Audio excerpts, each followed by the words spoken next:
Thank you. And again, to have someone like him advocating for all you is extremely important. So thanks for sharing that. All right. You were introduced to me earlier. I'll just introduce myself again. Craig Veurink. I manage our business banking division at U.S. Bank. I've got a lot of material to cover in a very short period of time. So if you don't understand it, make a note and ask a question. I'm going to leave a little bit of time at the end. And then also I can get some of this information to you later if you want to respond to me via email, and we'll do that. Some of this information is going to speak to you if you don't even own a business now and you're looking to start one, but there is a little bit I'm going to touch on that if you're an existing business, just to talk about some basics that are fundamentals to being successful in your company. Okay? So we're going to try, we don't have a clicker, so I'm going to have to try to do it a little bit side to side. So here's what we're going to talk about in developing and adding value. You were just handed a document that our bank has created to give you some guidance on how to develop a business plan. And for some of you that say business plan is for people that have no idea what they're doing, I would argue a business plan can be used for an existing business if they're deciding to expand or do something else. So this document covers a lot of stuff. We'll reference a little bit of it, but it's a good take-home for you to look at and dig into when you're trying to determine if you're going to start a business or expand. I'm also going to talk a little bit about banking products in general, how they fit into your business and how important they are to be successful. A couple really simple concepts to improve your cash flow. All businesses, when they're operating, as they grow, cash flow is extremely important. It's really the way to survive.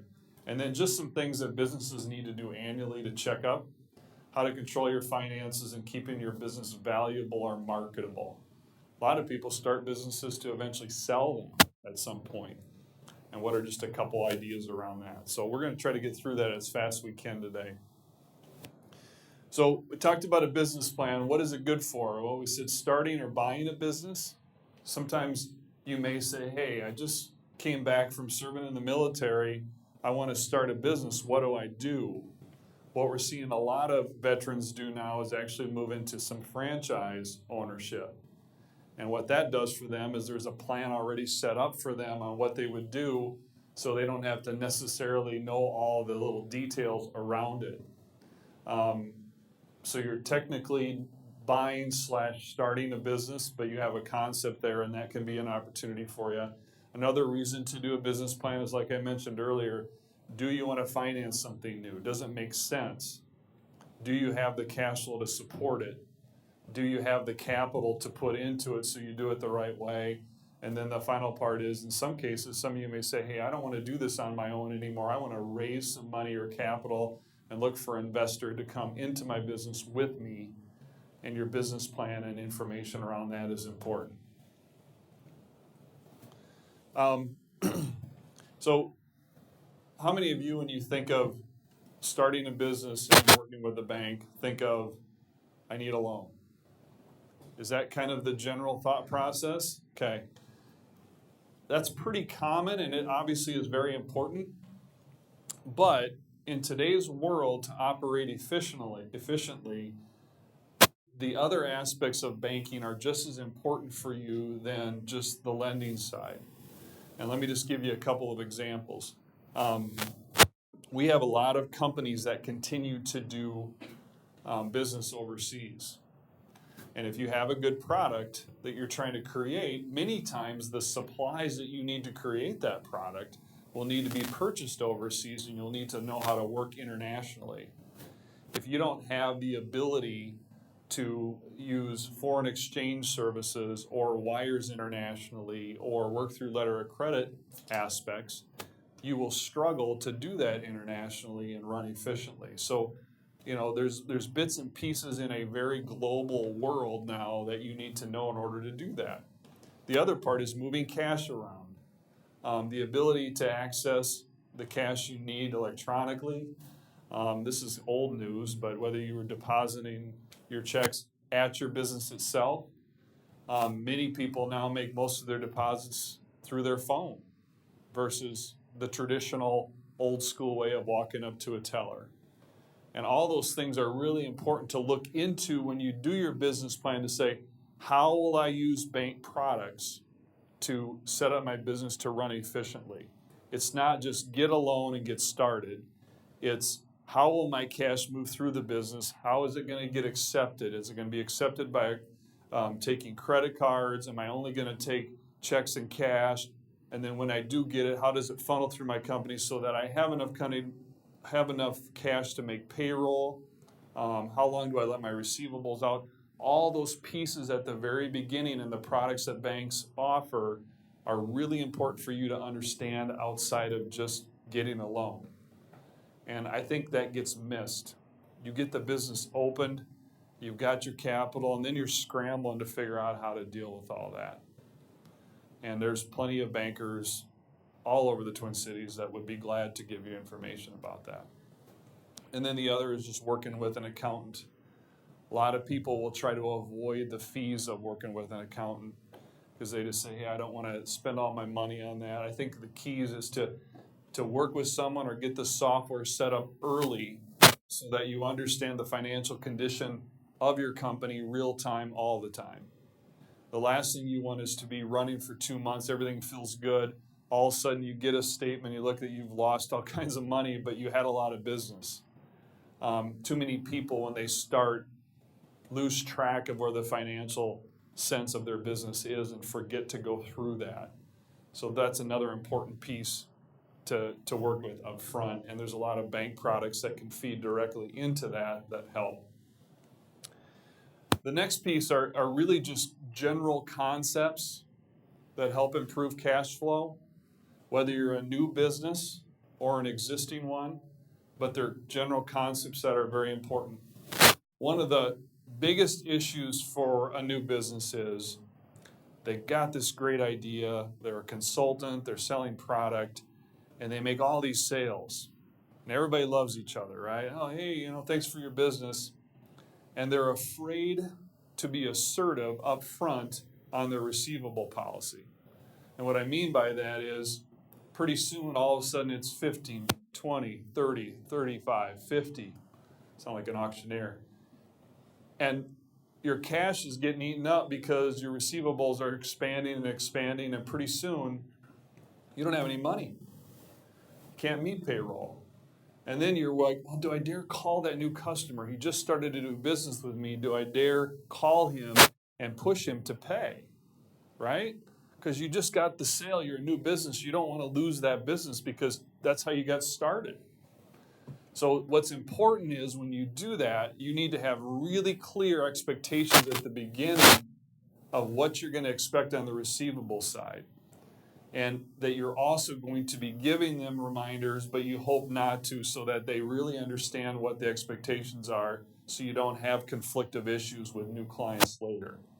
This can be one of the biggest killers of a new business, especially from a cash flow side, if they don't manage the receivables right up front. And I can't emphasize that enough. And there's many times even existing businesses, if they get sloppy in it, will start to run into trouble. The second one is a concept that many people say, I don't want to accept credit cards. Why? Because there's a fee, right? 2, 3, 4%. I'm not going to give that up. So anybody tell me why you want to accept credit cards? You almost have to anymore, right? Nobody carries cash. Nobody. And when you get your credit card payment, can it get returned? Checks can get returned, right? Credit card payments can. So you really, in my opinion, and I'm not trying to sell anything here because all banks offer accepting credit cards, but in today's world, you really just have to accept them. Unless you maybe just have a few contracts with larger companies like large corporate where they're invoiced, things like that, and they don't require credit card payment, then you're okay. But if you have any type of business that has a retail function to it, or even sells to many businesses, it's just necessary. I will tell you, though, and we'll talk about this in a little bit, there's a lot of competitors there, so you want to make sure you're shopping around to get the best price. Another one that's good for cash flow, if you can put some of your expenses on a business credit card and you're disciplined to pay it off, you carry extra days. and there's a lot of reward stuff out there, maybe to pay for some flights or things for your company in that same function.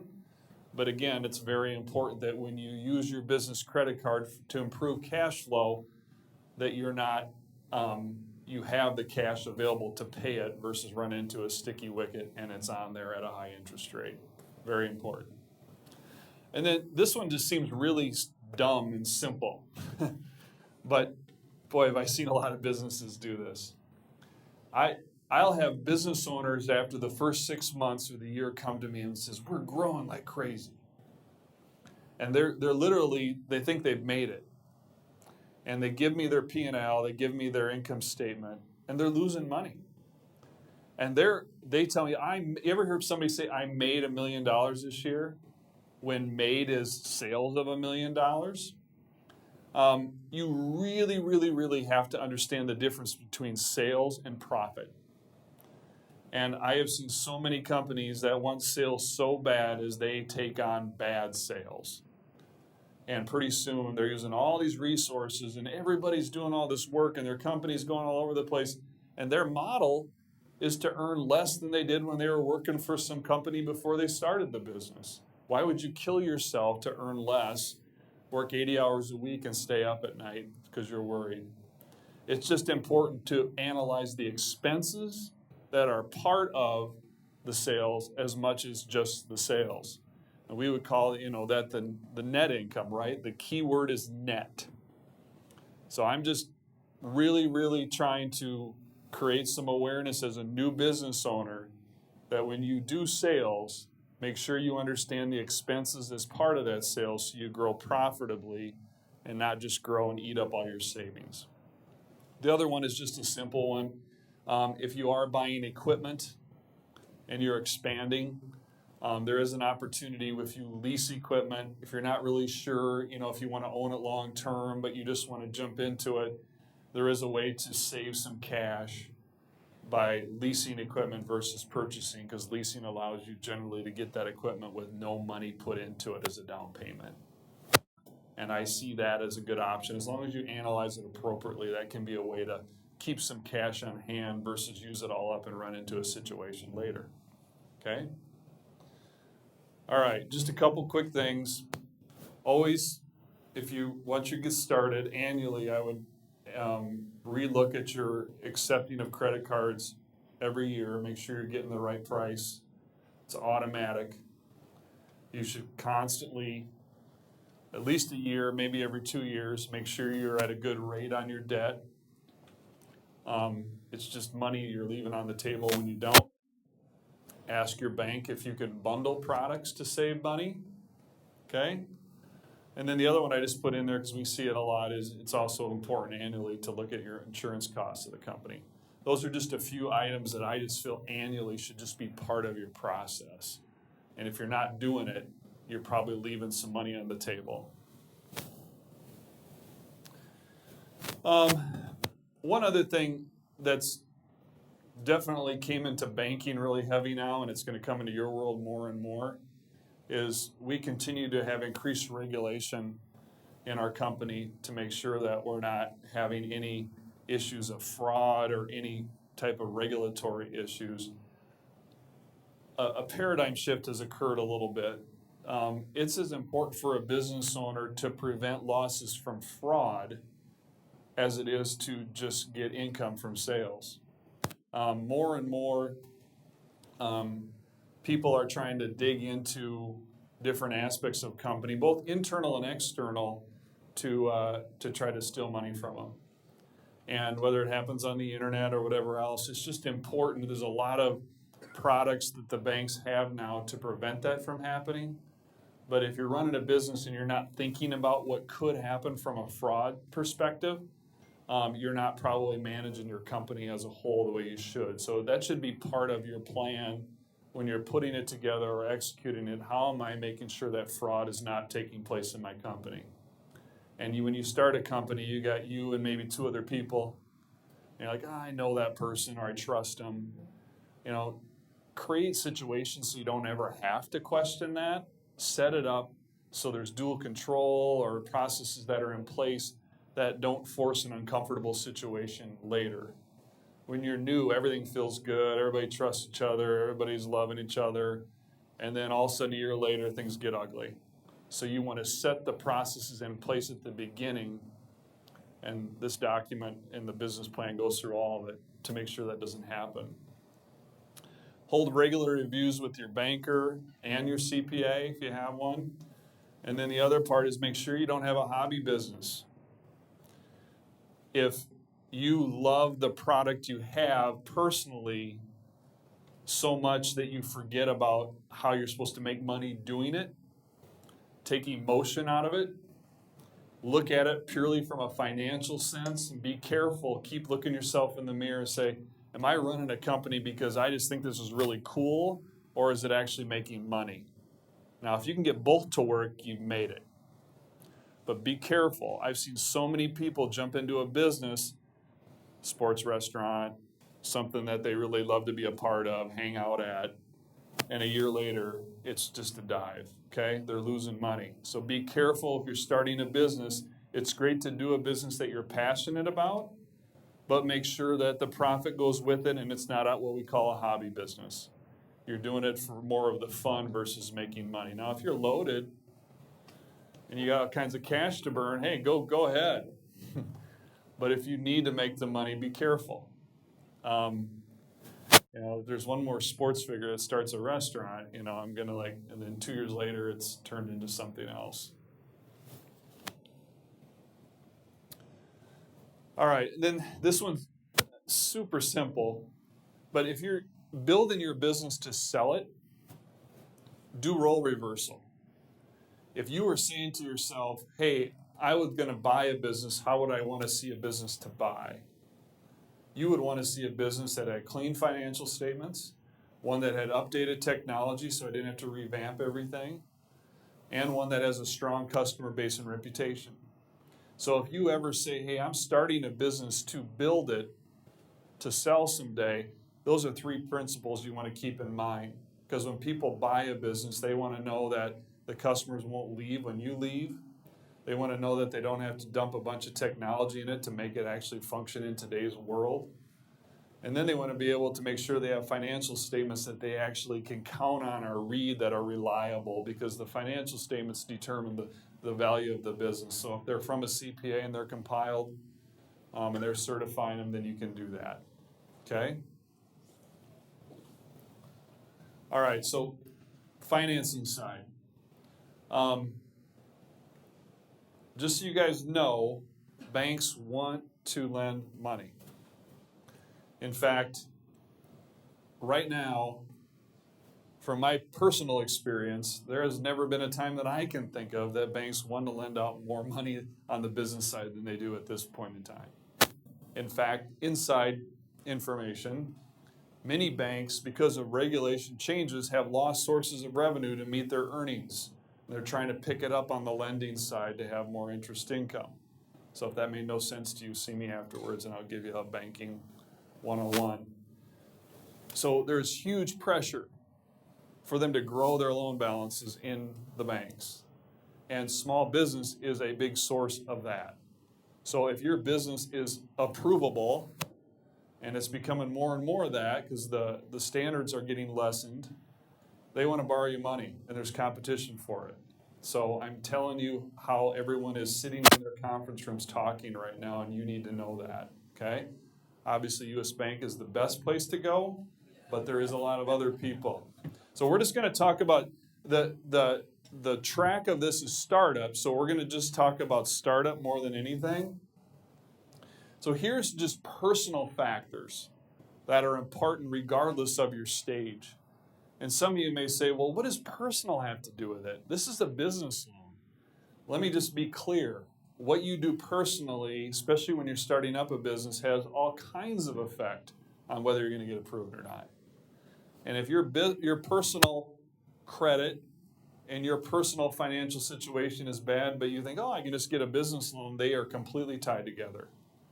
So if your personal situation is not in a good place, then you probably need to think about how you're going to repair that first before you get a bank loan, or you're going to have to find other ways to source your money. So FICO score, it's just a credit score. It's kind of gone up. You know, it used to be high 600s was a good score. Now you almost have to be over 700 for people to think it's a good score. It's almost like it's gotten inflated a little bit. And I think part of that during the recession, it kicked out a lot of the bottom stuff and now it's moved up. So if you don't know your credit score, there's tons of free. All the banks will allow you to get one for free. But if you don't say, Craig, I don't know what my FICO score is, write it down. You need to know. It's power. There's even commercials, I think, that tell you this on TV, but it is power to know where it is. And not just the score, but what makes up the score. Okay? The other part is liquidity. And what we mean by that is, do you have some cash saved up? If a bank wants to lend money to you to start a business, they're going to want some skin in the game. It's not all their money. They want you to put something into it, and then they would like for you to have a little left over. Why? If something goes wrong with your business, is there a backup plan? Because not every business plan just works perfectly, right? In fact, a lot of them don't. So they want a backup plan. So if you have $0 saved and you want to start a business, it's going to be challenging. Okay? And then you want to have a projection of revenue trends that works. I always laugh because when we're working on projected deals, someone will say, is it cash flow? Well, if it didn't cash flow today, by the next time the hour is up, it will. We'll just modify these 6 numbers and it will work.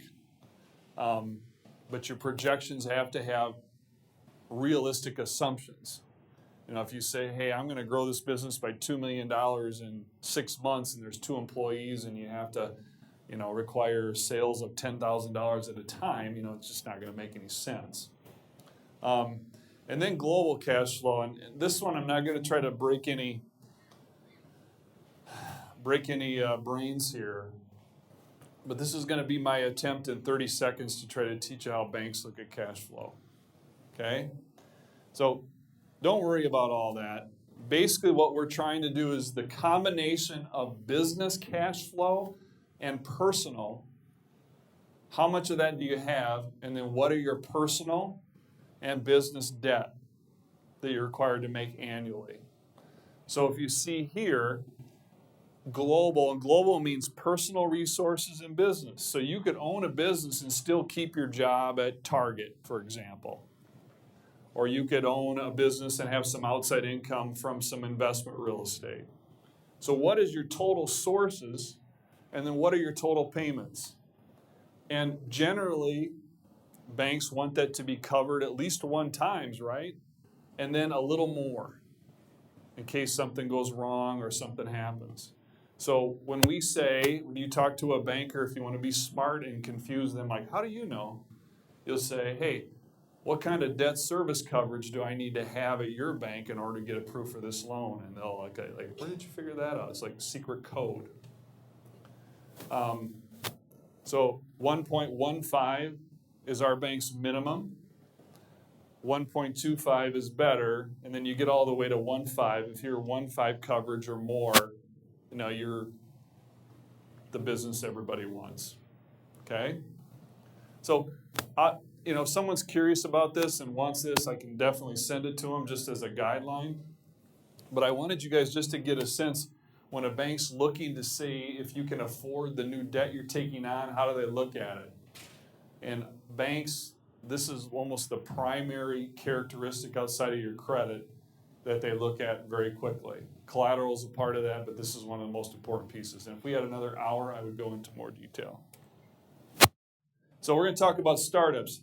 Is there any particular program out there for veterans specific? Anybody know? Did there used to be? So let me back up and talk about SBA, because they have a table here today. I don't know if anybody from the SBA is in the room. Okay?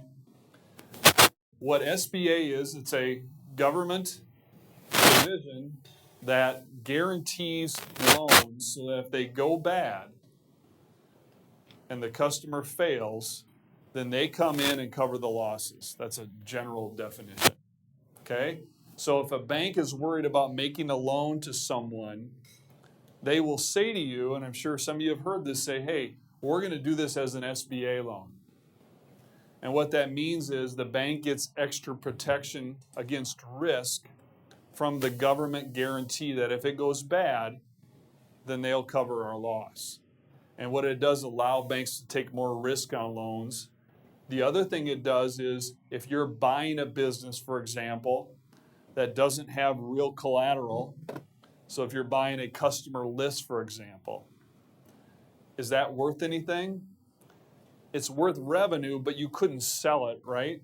It's not like a piece of equipment or a vehicle. So then we don't have enough collateral, and the SBA guarantee also covers the lack of collateral, okay? Again, see me afterwards if you want more detail. So we're going to talk about what programs for vets are out there right now. Well, really, it's just an SBA 7A program. And that's really the only program that takes different risk levels for businesses than just a traditional loan in the bank. But right now, there used to be a program called the Patriot Program that the SBA had just for vets, and it's got killed for some reason. Doesn't exist. So when we're talking about startups, really the main loan that you would want to look at if you're starting up brand new, and the loan amount needs to be under $350,000, is a 7A. And you could, define it to someone as a small SBA 7A. They may understand that terminology a little bit better. Okay? So let's keep going.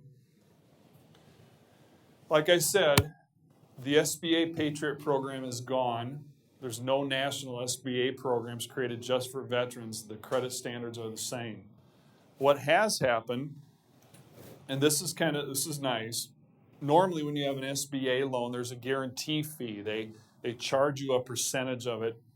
I believe it's 3.5% for the guarantee that goes on the loan. So it's an added fee that goes on the loan when you do it.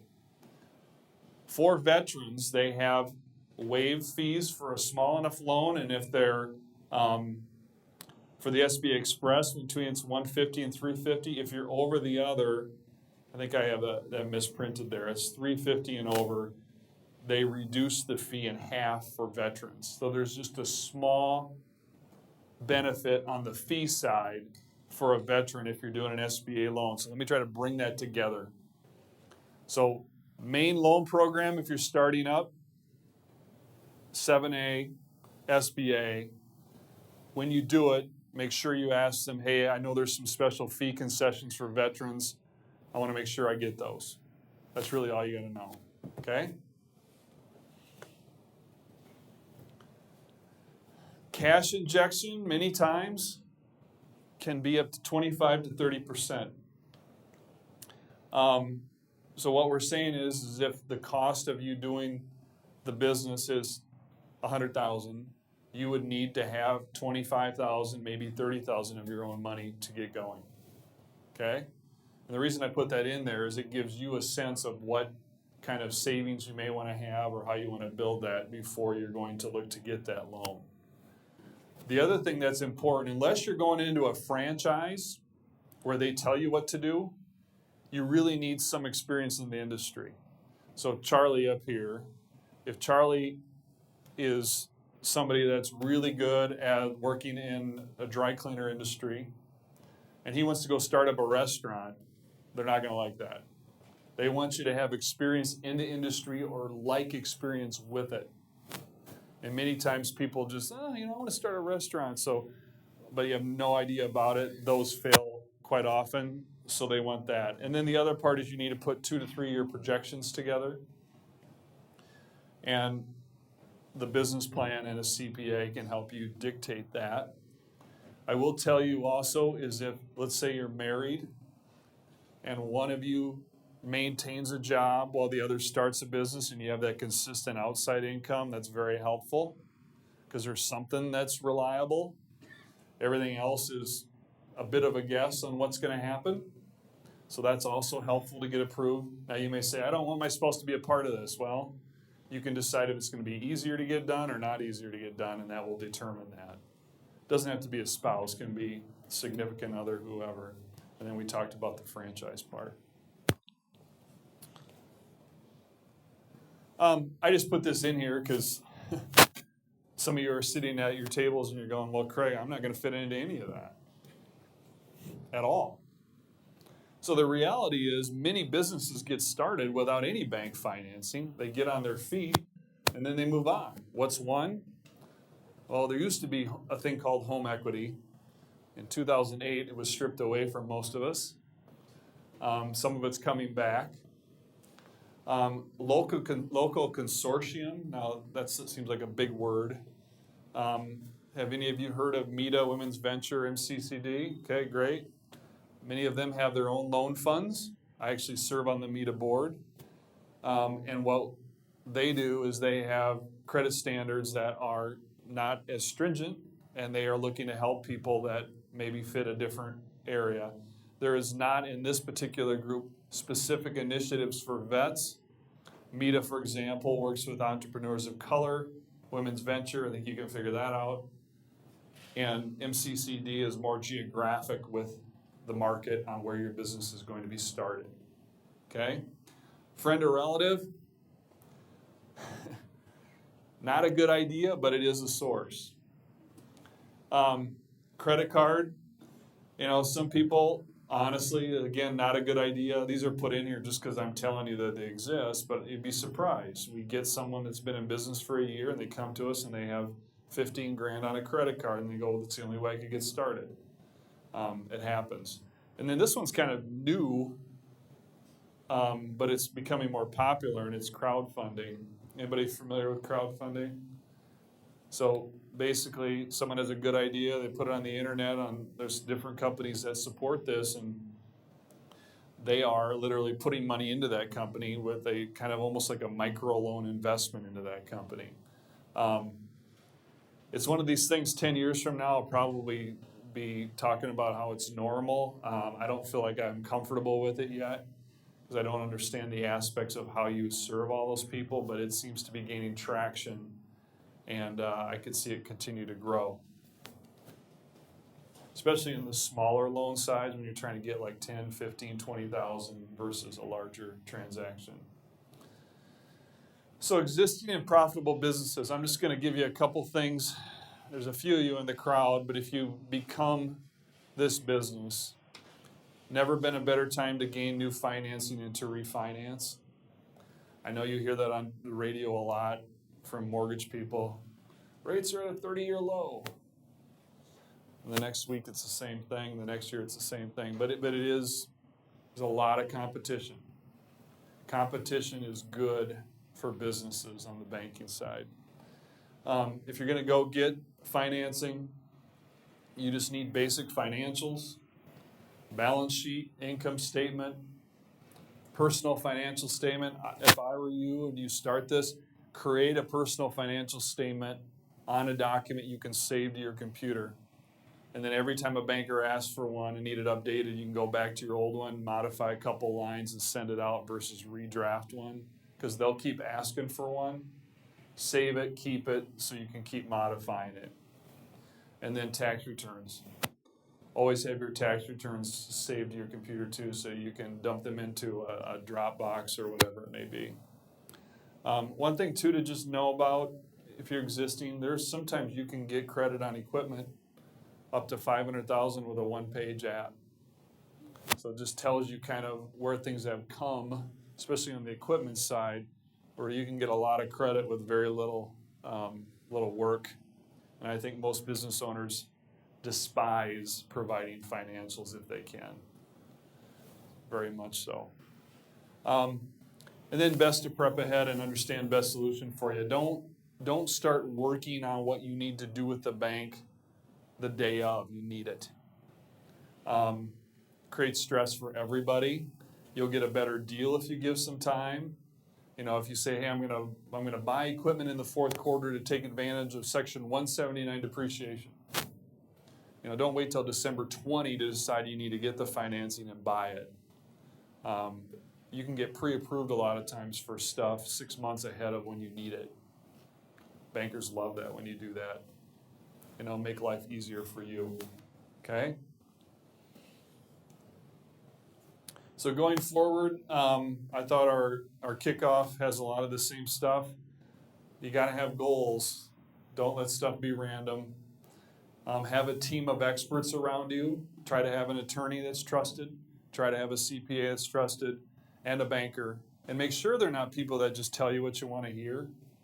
That's not who you want to work with. You want a real person that will get in your grill a little bit and say, Tim, you're way off. You need to change this. Not, Tim, whatever I can do to help you. You're just so great. You don't need a butt kisser, I would call that. You need somebody real to give you advice. Okay? And then always ask questions about future challenge and opportunities. How many people 2 years ago thought the liquor business was a great business to be in town? How many people would say it's tougher now than it was 2 years ago? Why?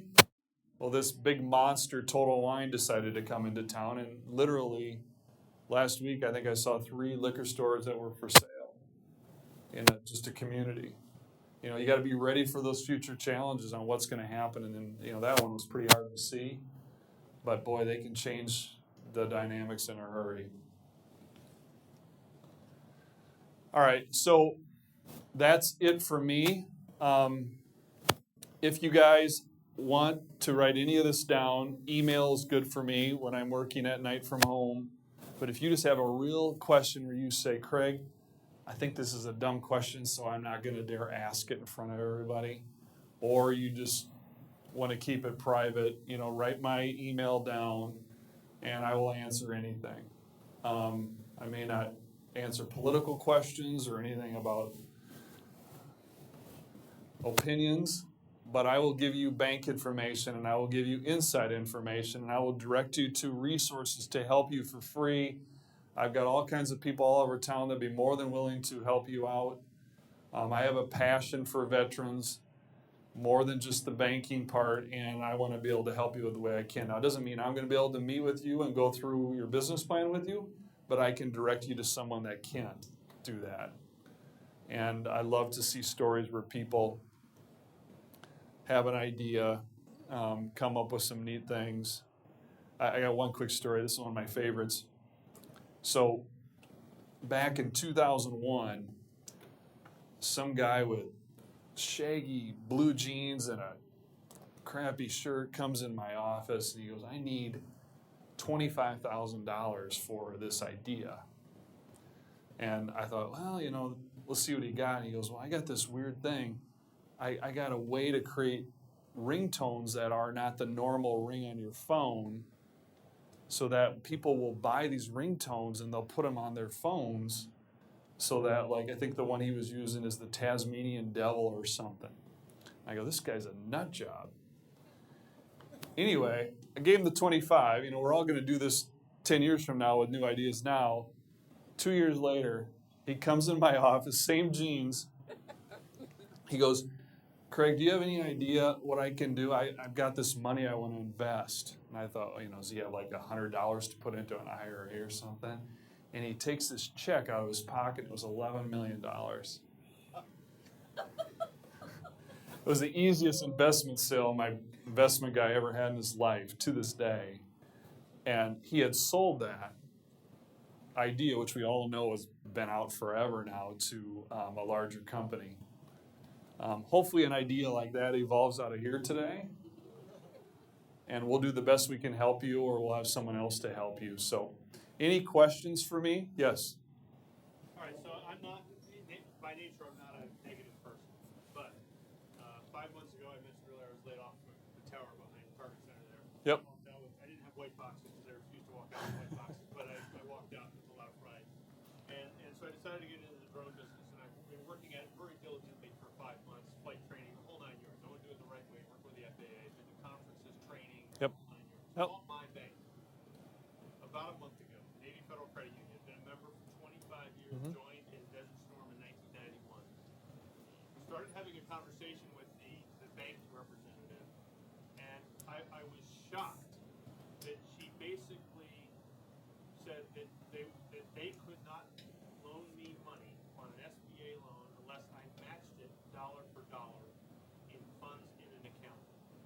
Didn't ask to look at a business plan, didn't ask to look at my credit score, didn't ask about Yeah. is very discouraging. Yeah. And then 2 days later, I went to the St. Thomas Small Business Development Center, and I met with SCORE, and I got a very similar response from the SBDC executive deputy director. So I hear what you're saying. Yeah. And I look on websites and I see all this great stuff about loan institutions. Yeah. But I'm not getting that story. Well, so here's how I would look at it, because I was looking at that drone. My son would love that thing, by the way. So there's two sources of funding. If you have an idea that has never been tested in the market, where no one's bought it before and it's all new, and even people haven't had a chance in their minds to even conceptualize how they're going to use that product yet, to me, I would call in a venture capital stage versus a bank stage. There's two stages. Now, I still don't agree with how they handled that, but there is a point if you're an idea guy, and the uniqueness of that is those kind of ideas actually have a chance to blow up successfully even further. But if you go to a bank on the SBA side and your idea, the market that would buy that product has never done so before, or it's going to be a new concept that people are going to have to get their arms around, I would argue you're kind of in Shark Tank land, to be honest. So you have to find, remember that capital part I talked about? Your job now would be to find someone that would want to invest for ownership in your company to take more risk. You'd have to give up some ownership to get there. And there is a difference where stuff is not bankable. And I don't know enough about your product, but I would tell you they probably should have explained that to you better versus just answer the way they did. But there is still a point where you're going to have to get through a stage, and the really good ideas the world doesn't know about yet, right? Those are the ones nobody knew about ringtones, but he had enough sales under his belt. And I don't know if you guys watch Shark Tank. I love that show, by the way. But if you think, what's that one answer that guy always asks, the bald guy like me that always is kind of the mean guy? What does he always ask him every time? That, but what does he always say? What are your sales? What's your sales been? In the last 6 months, what has your sales been? Because he wants to know if a market has accepted that product yet or not before he invests in it. And the tough part is where do you get all your capital, especially in something of that level of technology, to get to those sales? That's the tough part. So I'll just tell you, I basically decided to bootstrap this on myself, kind of. Yeah, and that stinks, right? It's okay though. Yeah. I'm willing to do that. I've bought my own stuff. I've got, and I'm doing this on my own. But I would tell you, if you get any level of sales, So Target just hired me yesterday. there you go. Contractor in See, you're almost there. And you get about a year of that under your belt, then you're SBA. Okay, now, I know that's not right, but that's how it is. You got to get some sales first. And Shark Tank it in your mind, is this something that they would invest in? That's kind of how you have to look at it a little bit. Good question, by the way, because it's real. It's a frustrating, yeah. Greg, could you just compare the 7A with a 504? Yeah. Yeah, so a 504 is not for startups, so that's why we didn't talk about it in this session. But a 504 is a unique structure that SBA has to allow for people to put less down and to lock in rates for a longer period of time.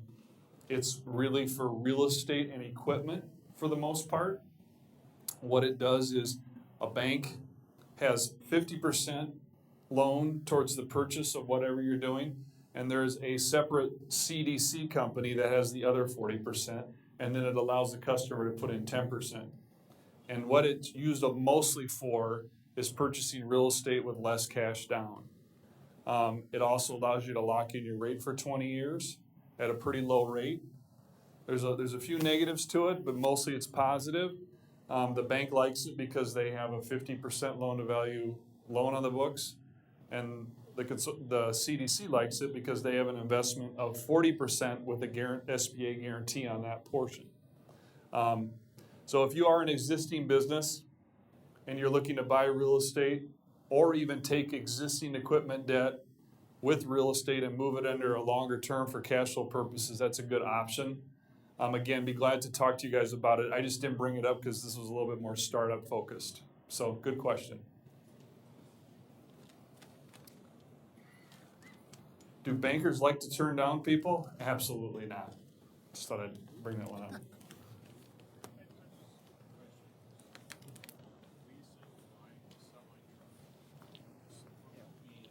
Leasing or buying a semi-truck. What's better? To own it and try and take the chances it might be worth something down the road, or just lease it? So the first question I would ask you, Jason, is I would say, what are your plans? Are you going to stay in it on your own for a long period of time, or are you just kind of trying it and you're not sure about it? Well, if I were to do it, I'd go for like 7 years. Okay. Yeah, I mean, if you're going to do that, especially most of the time when people are single owner truck drivers, they have an agreement with a larger company that they're going to almost work specifically for them. If you have an agreement that's confident it will happen, and you have a little cash, you could just do the loan side. If you don't want to put any cash into it, I would probably look at the lease. The rate of interest is generally cheaper borrowing the money versus the lease side. So financially, it's a little better to borrow it. But if you don't want to put any cash into it, then the lease side would probably be a better angle. But it sounds like you're committed to doing it for a while. So then that really doesn't affect the decision at all. It's not an obvious one. You know, it's not like you should do this. But I would probably say for you, I would probably buy it versus lease. Anything else? Okay, I think we're at time here. Are we? Or overtime? Thank you so much. I think we got a quick break, and it's time to eat. And then we're going to finish up. Thank you for that. We're going to finish up. She wants me to go because she's hungry. We're going to finish up with a great, really fun speaker after lunch. This guy, he'll maybe be celebrating the Queen's monarchy time period today. I don't know if I read that in the paper. So, Tom?